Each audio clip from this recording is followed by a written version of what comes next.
Selamat datang di ruang diskusi kita hari ini.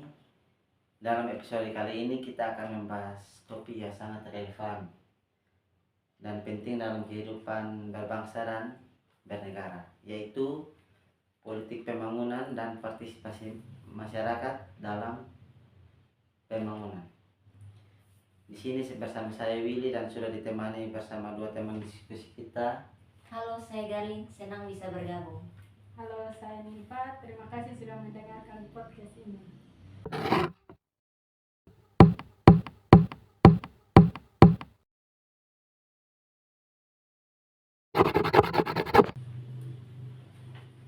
Baik, kita langsung saja mulai.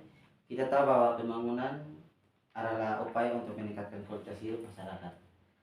Nah, tapi ada apa sebenarnya yang dimaksud dengan politik pembangunan tersebut? Ya, jadi politik pembangunan itu adalah kerangka yang digunakan pemerintah untuk mengatur arah dan pembangunan politik. Jadi tidak hanya soal ekonomi atau infrastruktur, tapi juga tentang kekuasaan yang digunakan untuk merancang masa depan masyarakat, baik itu secara politik, ekonomi maupun budaya. Ya, setuju Galin, dan perlu kita garis bawahi bahwa politik pembangunan itu tidak bersifat elitis atau hanya dari atas ke bawah, namun harus ada hubungan timbal balik antara negara dan masyarakat. Artinya masyarakat juga punya peran penting untuk menentukan kemana arahnya pembangunan itu berjalan.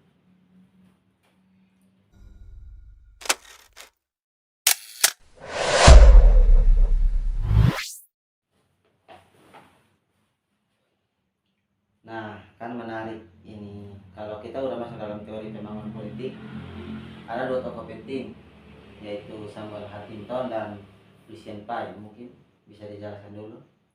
Ya, tentu. Jadi Huntington memandang pembangunan politik itu sebagai bagian dari proses modernisasi.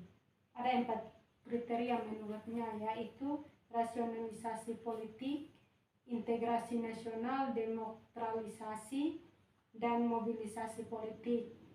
Semakin maju suatu negara secara politik, maka masyarakatnya makin aktif untuk terlibat dalam pembangunan politik. Nah, kalau Lucian Pye itu dia membagi ke dalam 3 atribut. Yang pertama itu ada kesetaraan, kapasitas, dan juga ada diferensiasi. Nah, Lucian Pye juga menyebut ada 10 aspek perkembangan politik, di mana ada modernisasi, mobilisasi politik, dan pembinaan politik. Jadi politik pembangunan itu bukan hanya soal institusi, tapi juga soal hak dan kewajiban dari politik pembangunan itu sendiri.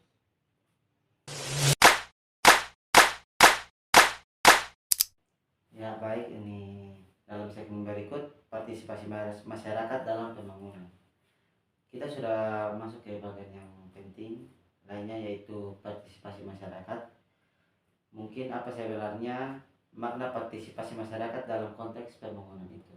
Ya, jadi secara umum pembangunan masyarakat itu adalah keterlibatan aktif warga dalam tahapan pembangunan, yaitu mulai dari perencanaan, dari pelaksanaan hingga evaluasi. Jadi masyarakat itu tidak hanya jadi objek, tapi dia juga jadi subjek dan kontribusi nyata.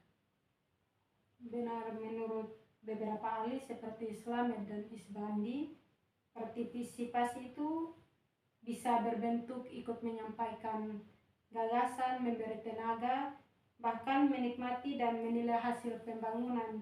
Karena partisipasi bukan hanya datang saat diperlukan, tapi harus dibangun sebagai kesadaran kolektif.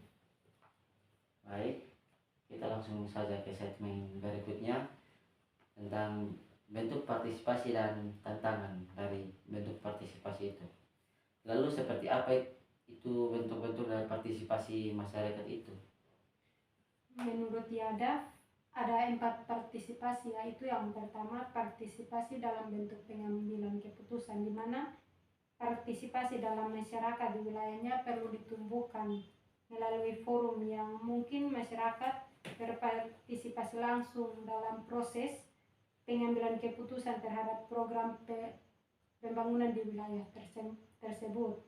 Yang kedua itu pelaksanaan pembangunan, di mana diartikan bahwa dalam pelaksanaan pembangunan, kegiatan pembangunan perlu adanya pemerataan sumbangan dari masyarakat, baik dalam bentuk tenaga kerja, uang tunai, atau bentuk korbanan lainnya yang sepadan dengan manfaat yang akan diterima oleh masyarakat atau warga di sekitar.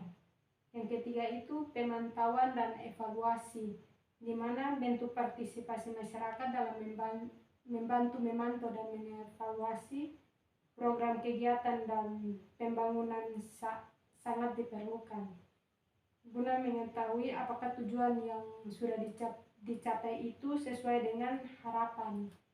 Selain itu juga untuk memperoleh umpan balik tentang masalah atau kendala yang muncul dalam pelaksanaan pembangunan yang sedang dilaksanakan. Dan yang keempat itu pemanfaatan hasil pembangunan, di mana seringkali masyarakat itu tidak mengerti manfaat dari hasil pembangunan politik secara langsung, sehingga hasil pembangunan itu menjadi sia-sia. Dengan demikian perlu adanya partisipasi dari masyarakat dengan kemauan dan sukarela untuk memanfaatkan hasil pembangunan tersebut. Misalnya, masyarakat bisa hadir dalam musyawarah desa dan mengusulkan program pembangunan atau ikut kerja bakti membangun jalan, bahkan ikut mengevaluasi apakah program tersebut berjalan dengan lancar atau tidak. Ya, tapi masih ada juga banyak tantangan. Itu seperti partisipasi seringkali hanya simbolis. Banyak keputusan tetap bersifat top down, dan ditambah lagi akses informasi dan juga literasi politik masyarakat juga itu masih rendah. Jadi ini tugas kita bersama. Baik, kalau dalam itu berarti ada jenis, fungsi, dan contoh pembangunan dari politik tersebut.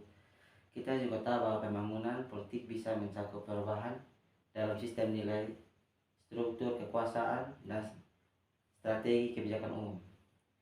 Mungkin bisa disebutkan contoh-contoh dari itu tersebut. Ya, jadi salah satu contohnya itu ya Indonesia sendiri. Jadi kita itu punya sistem politik demokrasi Pancasila, di mana ada pemilu 5 tahunan. Itu adalah bentuk nyata dari pembangunan politik yang melibatkan partisipasi masyarakat secara langsung. Nah, itu proses demokrasi yang terjadi, itu ada indikator dari pembangunan politik itu. Nah, fungsinya juga besar. Pembangunan politik itu juga meningkatkan kapasitas negara untuk memobilisasi dan mengalokasikan sumber daya untuk memproses input kebijakan menjadi output yang dapat diimplementasikan. Sampai saat ini, sebagian besar perencanaan kebijakan dan ekonomi mengabaikan hubungan antara pembentukan negara serta kebijakan ekonomi tersebut. Sebuah negara yang sehat secara politik hanya dapat memiliki pembangunan yang lebih cepat dan perlindungan kepentingan warganya. Oleh karena itu, pembangunan politik dan evolusi politik adalah kunci keberhasilan dari suatu negara yang kuat yang pada akhirnya mendorong pembangunan. Jadi luar biasa kita bisa simpulkan bahwa pembangunan politik bukan hanya soal infrastruktur, tapi juga soal bagaimana dalam kekuasaan dikelola dan bagaimana masyarakat terlibat dalam prosesnya.